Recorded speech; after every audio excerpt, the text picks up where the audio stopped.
Nationalists and patriots in the Republic of Ireland decided to rise up again against their own liberal globalist government and their policies of open borders and mass migration.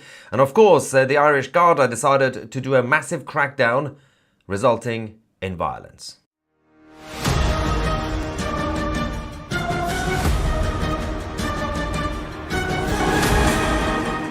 Good morning, good afternoon, and good evening, wherever you are on this beautiful planet. Ladies and gentlemen, we are talking about what's happened today and this weekend in general in Ireland. We've had a number of protests in recent times. This weekend saw a massive uprising, huge march in Cork. We've also had similar events happening in Dublin and other places in the Republic over the last few weeks. Some of these protests resulted in violence, mostly because of the fact that the Irish Garda, the police, are very, let's just say, relaxed about how they handle protesters. Let's not forget about the fact that tens of thousands of people came out again today in Cork. We're going to show you the videos. Peaceful. Of course, they were angry and they were doing their chants against the government, against the illegal migrants and against those who might be legal migrants, but they are not integrating and they are changing the face and the culture of Ireland. For the record, the Garda in Ireland literally means, it comes from the definition of the Guardians of Peace. That's the job of the National Police Force in Ireland. But this happened when people came out, and of course they didn't like the fact that they were going towards the areas that might offend some people, including Sinn Féin supporters and members. And of course, the Guards decided to do a massive crack. Get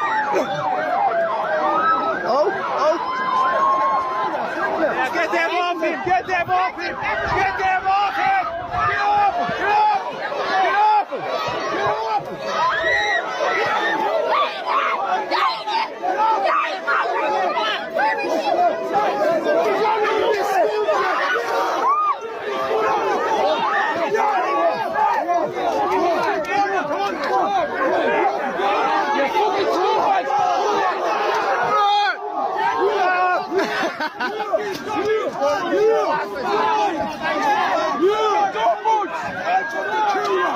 You fucking scumbag bastards!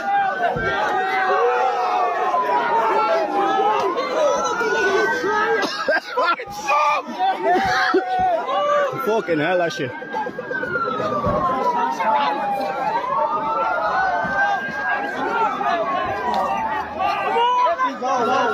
Now, of course, the mainstream media and the Sinn Féin establishment continue to call every single person who comes out, even if they do a peaceful march like they did today, a dangerous extremist, which, by the way, is not really a surprise because this is exactly the same narrative we are getting from other liberal globalist establishments, including the United Kingdom of Great Britain and Northern Ireland. We are going to talk about the UK in a second because there's some guidelines that's come out from Prevent, the anti-extremist program, which is absolutely ludicrous, by the way. But let's go to Cork again. Next video we're going to have for you guys from today. Things are escalating because there were a small group of counter-protesters, the left-wingers, who came out with the Palestinian flags, the usual stuff. And things were kicking off because both sides were shouting at each other. There was an Irish guy who started telling the migrants, especially the Islamic migrants who were there, go back to England. And it's not supposed to be funny, but this is the absolute state of the West. Go back to England. Go back to England, you, will you? Support your England. Yeah, go back to English. Go back to England, mate. Go back to England. If I could and the guards weren't there, I would. Come over and come back to England. I have an English accent. So go on back to England. You're being invaded by fucking migrants. By the boatloads. Go sort your own country out. You're in Ireland, support Palestine from England. My family had to emigrate to England, you idiots. You had to emigrate. So what did you come to Ireland for? Because this is where I'm from. You're not from Ireland, mate. Not with that elections or not. And not with that flag, I'm most surely not.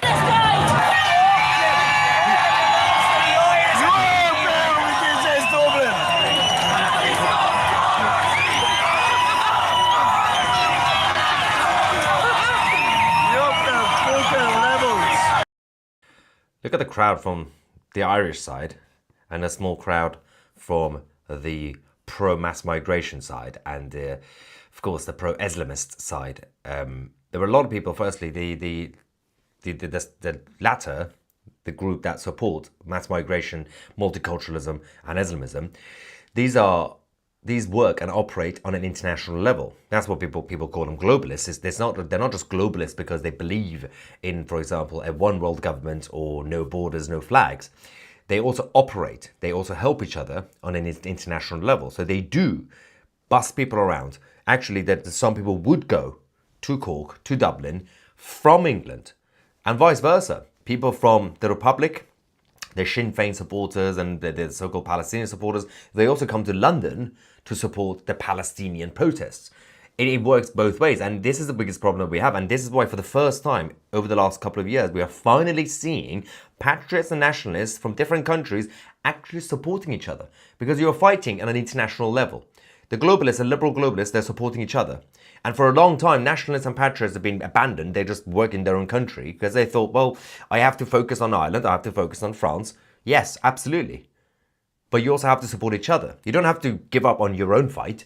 But we are now finally seeing people in Germany, patriots in Germany, support the French patriots. We are finally seeing the Israeli patriots supporting the Iranians, or the English actually supporting the Irish, and vice versa. So all this stuff that's happening on a liberal globalist level actually is uniting patriots and nationalists who back in the day used to be rivals with each other, including, for example, the British and the Irish. Now they're supporting each other. In fact, we've also seen at times unity between the Protestants and the Catholics. It's insane. Because people have realized there's a bigger fight there for the soul of the Western civilization. Let me show you the number that came out from the political left to do the counter-protest.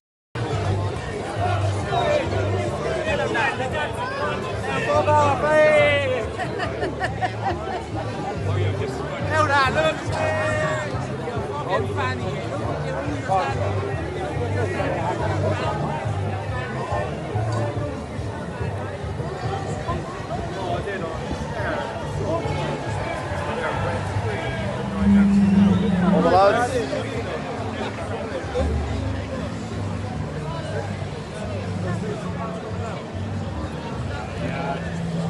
Let's just What's up? Yeah. It's not a surprise, is it? And they always have the coordinated placards and signs and flags. They're all getting it from the same suppliers. It's all paid for. And they all get their expenses paid and everything else. And they still didn't manage to bring out a big crowd compared to the Irish nationalists. Now, we've had the same problem in terms of the way the Garda in Ireland is cracking down on everybody. We've seen it in Cork, we've seen it in Dublin and other places over the last few days. We have another one just to show what you've been dealing with over the last couple of days, especially this weekend, but also previously we've shown you guys a lot of the protests in Ireland. This is what they do. The Garda, again, stands for the Guardians of Peace. That's the job of the National Police. Watch. Wait, we need to get away from it.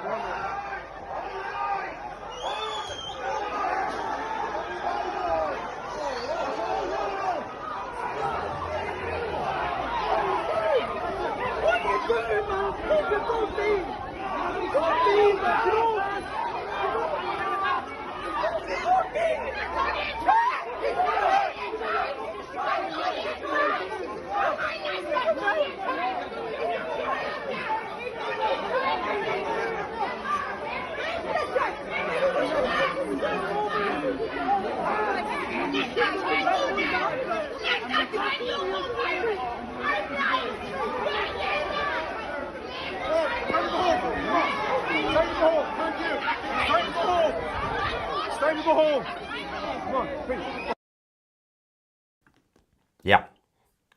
Well, as a citizen of this kingdom, my support goes out to the Irish. the real Irish people, who want to keep their country safe and clean, and they want to keep their country Irish. These guys fought for an independence for a reason. And ironically, the political left, the likes of the Sinn Féin and other weirdos who claim to have fought against the British for the independence of Ireland, they haven't. They've surrendered from the beginning. They left this kingdom, Britain. They joined the European Empire, the unelected European Union. They've also decided, the left-wingers in Ireland who claim to have fought for independence, they continue to support ideologies that brings down the identity of Ireland, the culture in Ireland, and the civilization of its people. Let Ireland be Ireland. It's not complicated. Now, we had the National Party's Jordan Crawley also making a speech. There were a number of people who also made speeches anyway, but I want to show you Jordan's speech. Very robust, very obviously. A lot of people are angry. You don't mess with the Irish when they get angry. Watch. Ireland doesn't belong to Brussels. It doesn't belong to the NGOs. It doesn't belong to the landlords. It belongs to the Irish people. It always has. It always has and it always will, so long as we are willing to stand up and defend it. So for those out there, freedom doesn't come free, guys. Spit on the sacrifice of our ancestors who have betrayed our legacy. Let them hear us now. This is our land. This is our home. This is our future. Our hopes, our dreams, our ancestors, our legacy. This is our Ireland, and it always will be. From now until the end of time, so long as the wind blows over our fields and the rivers flow from our mountaintops, so long as there's a single blade of fucking grass left on this island, and a single Irishman willing to stand up and defend it. Yes, the Republic does not belong to the European Union. It does not belong to the NGOs. Or it shouldn't, but it currently does. It is a slave to the system. In Brussels, it is a slave to the globalist network of NGOs, and this is what you get. Of course, this is what you get. Meanwhile, the angry protesters continue to chant, "Get them out," around Cork. And of course, the police lost control of that situation. They weren't too happy, although the Garda have now announced that they will be doing a crackdown tomorrow to identify more people to be arrested.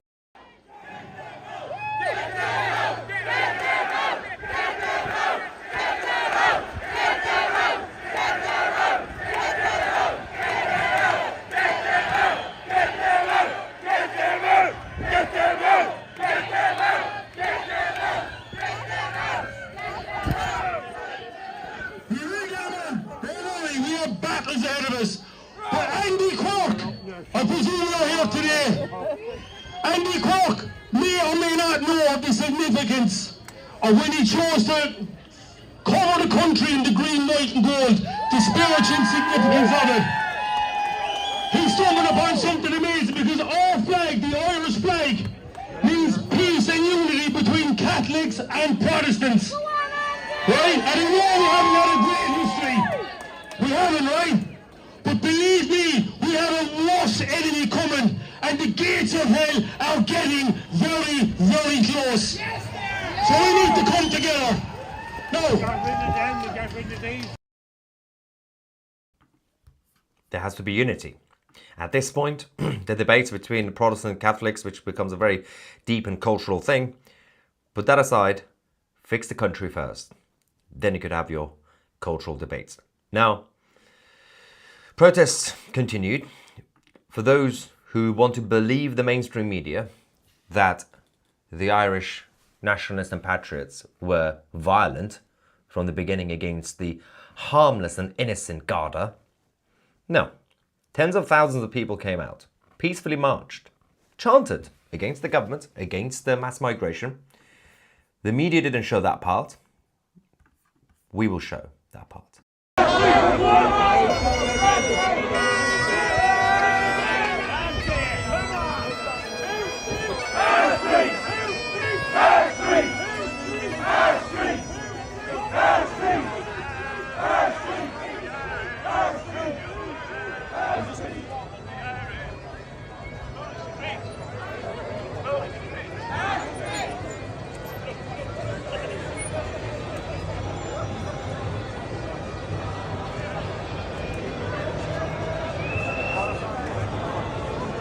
I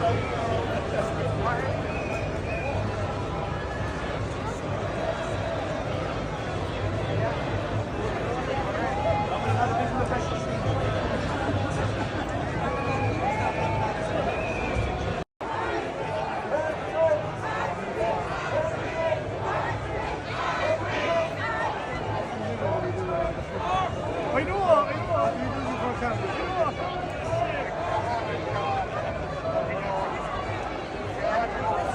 Yeah, our 3 days tonight, we said 6 people. Someone else said 54. I know what?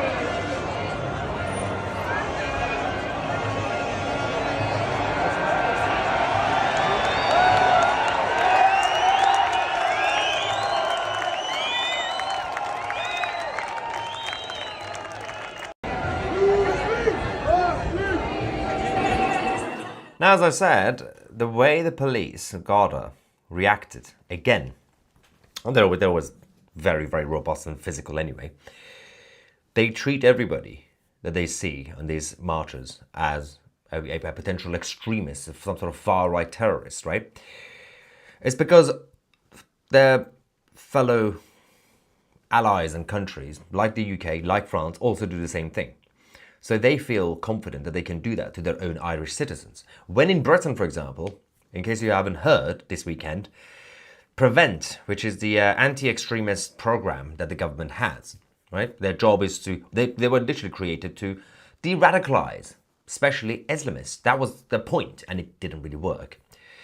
They've released guidelines, and anybody in the United Kingdom who complains about mass migration or multiculturalism is now a potential terrorist.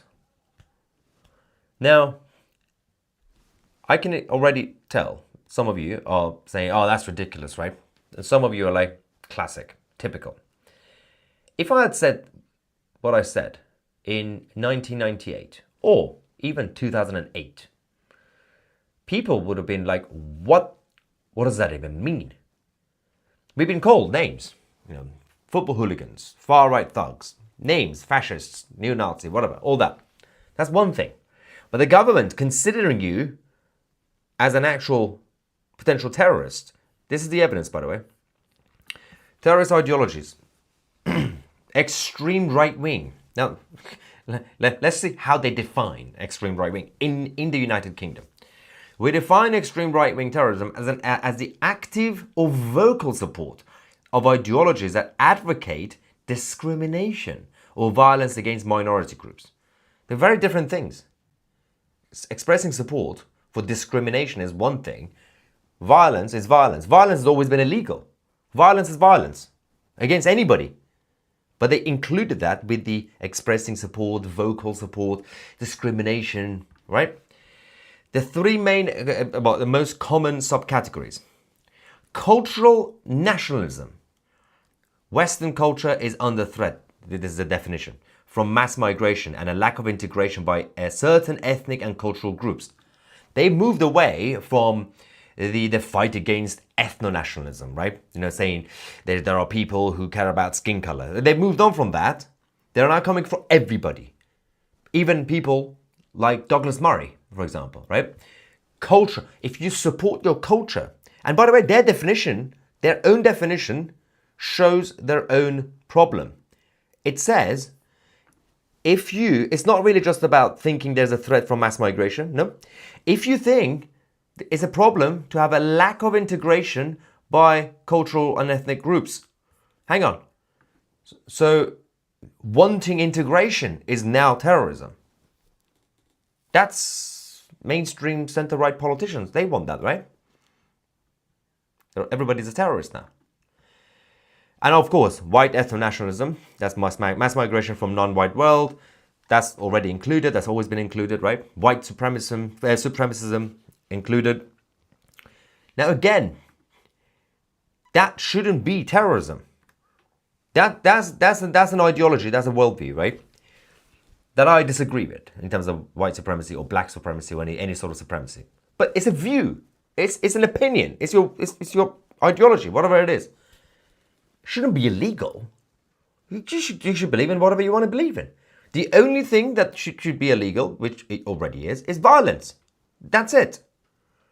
Now, in fact, at this point, we can now confirm that according to Prevent, David Cameron, former Prime Minister, is now considered as a potential terrorist. Why? Because he made a speech against multiculturalism. Because he fought against illegal migration. Now, you could say a lot about David Cameron, and some of the problems we actually have culturally is also because of people like David Cameron, right? In terms of the overall liberal globalism. But David Cameron and his government, so they pushed more legal migration, mass legal migration. They did that. But he and his government fought very hard against illegal migration, and illegal migration came down. He also fought against multiculturalism. So now he would be considered a terrorist. Now, I used him as an example because he still is a liberal globalist.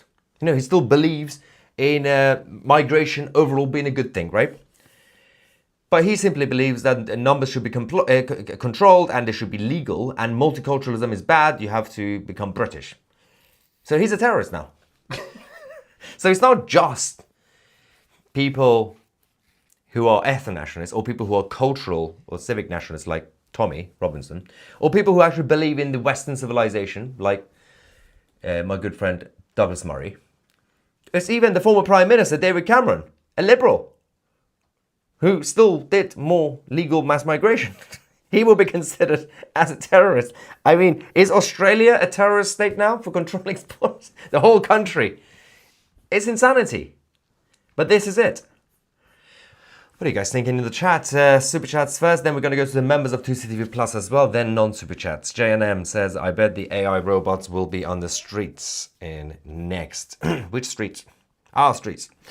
Ivan says, old rivals united against this is heartwarming. Well, it's about time. By the way, and I'm saying this as a Catholic, there's still a lot of left-wing Irish Catholics who somehow, they still have a bigger problem with the cultural rivalries with the Protestants than the Islamic ideology. So you got the left-wing Sinn Féin weirdos bringing in Islamists who hate what Ireland stands for. They hate Protestants and Catholics, and then they're still busy fighting against Protestants and vice versa, right? Now you got that to deal with. But normal people, despite their cultural backgrounds, they are finally uniting. Whether they are from a Protestant family or a Catholic family, a big chunk of them are now standing together. When it comes to this, they can go to the pub and have the fight later about their own cultural history. But they are now going hand in hand against the NGOs, against the European Union, against Islam, against their own liberal governments. We have Stu next, saying two people barely shouting foreign fascists. What? Misha says the EU seems to be the enemy of the Anglos and Western countries, while avocado liberals ignore the threats to the freedoms that they still want. Yeah. It's the same thing with the Palestinian flag being next to the rainbow flag at the Counterprotest. I mean, how many times do we have to see this and point out the problem with the chickens for KFC? I mean, it's just stupid. Gays for Gaza. What does that mean? Ivan says, so if we complain, we are on the watch list. Yeah. Which, by the way, means millions and millions of people in Ireland and in the UK. Like, this is the next level. It's crazy stuff. Which, by the way, that also means people like Sarah Porchin, the Reform UK MP, who said she wants to ban burqa, she'll be a terrorist now, as of now. Zia Yusuf is back, right? Did you watch the live stream? That was... What is happening, guys? Misha says, free Trump's Levant's a golf course. The Trump Towers are coming, guys. Ivan says, the United Kingdom will be a terrorist organization. Well, absolutely. Oh yeah, it will be. It will be designated as that. Because if you're pushing for cultural integration, before it used to be white nationalism. Well, before it used to be like actual KKK level. That level, right? We're going to go beat up like black people. That level was... Initially, that was the problem, right? Ban that. Good. Cool. Violence is bad. Then they went with ethno-nationalists. Anybody who believes, obviously, we need to protect the white skin or the black skin or whatever skin. And then they now have gone to the next level. Anybody who believes in their own culture and their own flag. It's basically anybody normal. Even if you don't want to do violence, it's not about violence. It's about you just believing in it.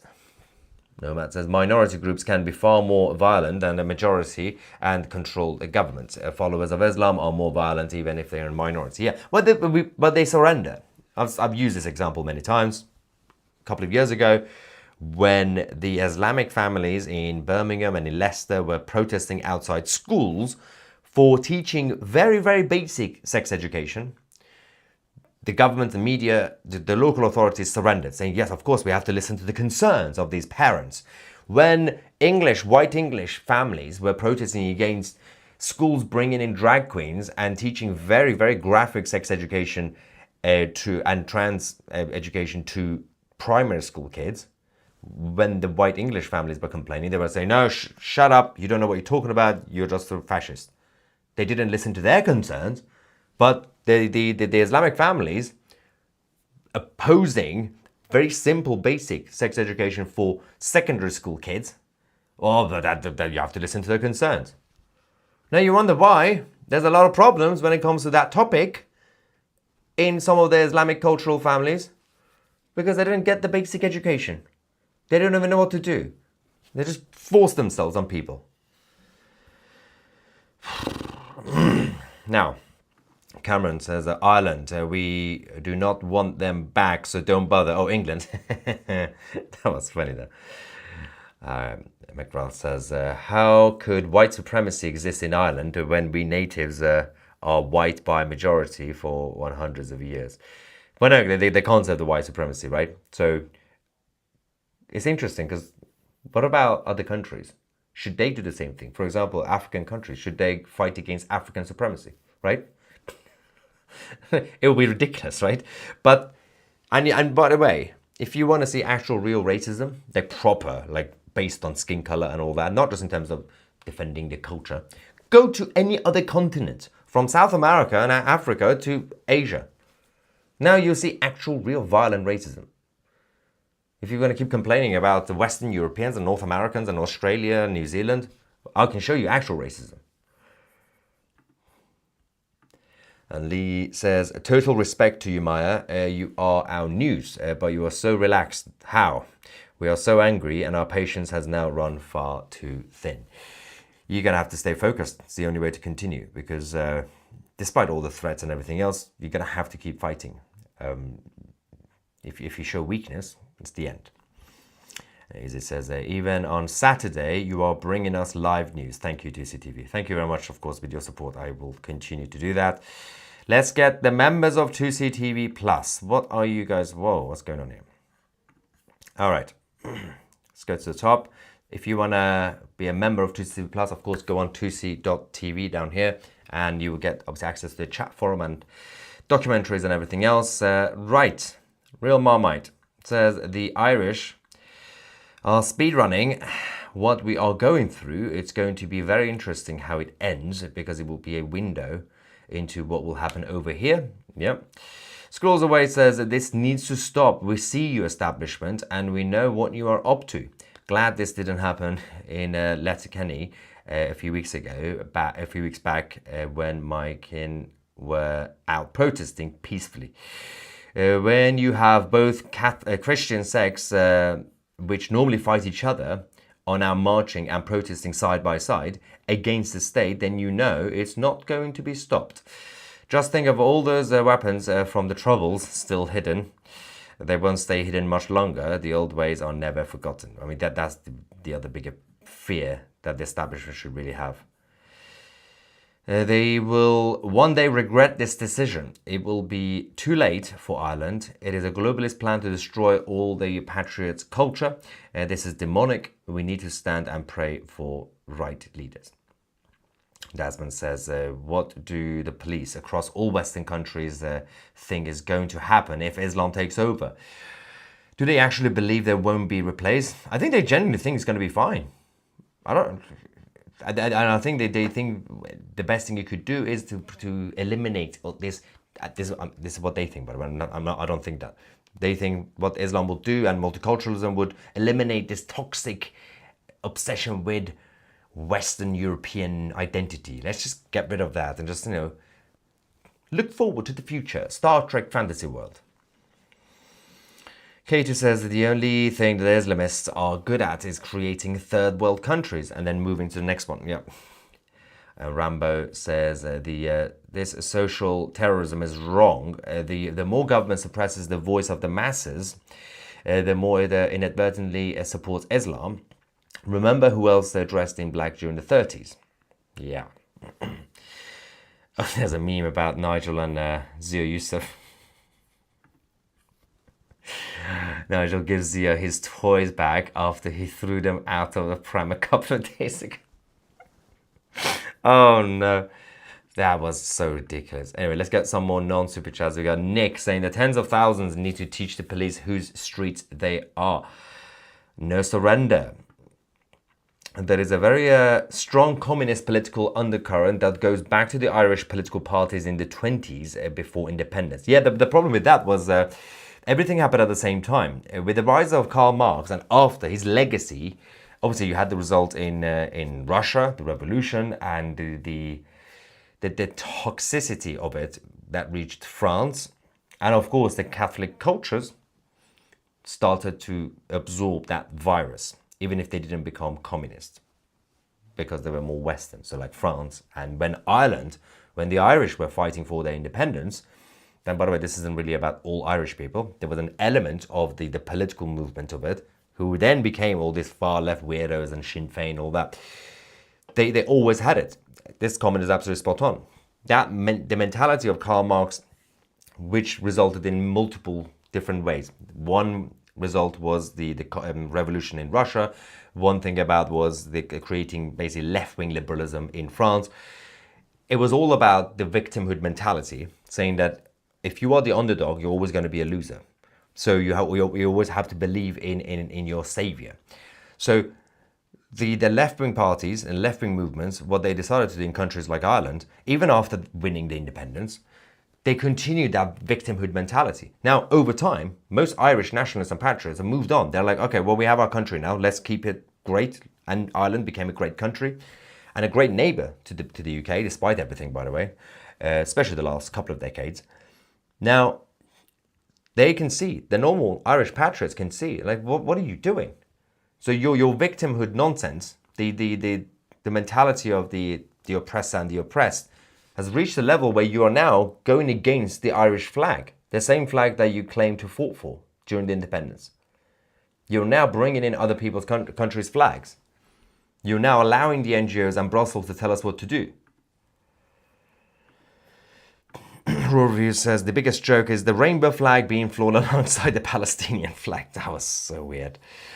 And Paul says that immigration without integration is invasion. That's literally by default the intent. Yeah, if you're a foreigner and you go into a new country, and you have no intent to join it culturally and in terms of attitude, that means you are already against that country. So by default, whether you think or not, whether consciously or subconsciously, you are going to be causing damage to that country. You are not going to be contributing to that country.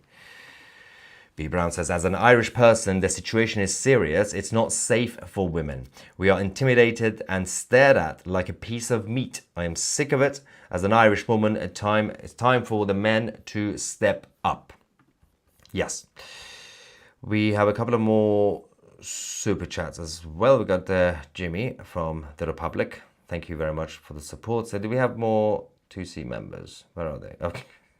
That's the last one. I can see his face, seriously.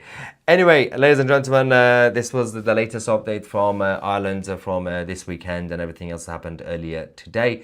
Subscribe to the channel and download the 2C TV app to get access to all the news alerts and, of course, documentaries and the chat forum, and become a member of 2C TV Plus by going on 2C.tv. I'm Maya 2C, and we are the media.